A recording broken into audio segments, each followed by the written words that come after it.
Because you're pointing at me. Stop yelling at me. You're pointing at my face when you say that. And How are you pointing at my face?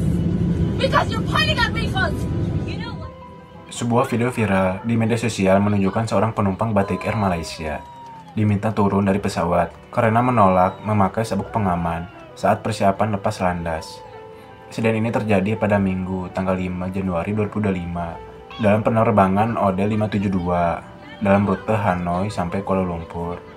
Menurut pernyataan resmi Corporate Communication Strategi Batik Air, Danang Mandala Prihantoro, awak kabin menemukan pelanggaran aturan keselamatan saat pemeriksaan sebelum penerbangan.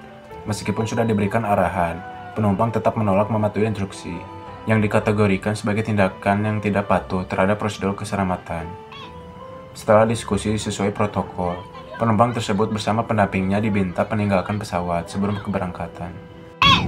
Because you're pointing at me. Stop yelling at me. You're pointing at my face when you say that. And How are you pointing at my face? Because you're pointing at me first. You know what? This is the reason I don't care. Not only for I you. don't listen to you.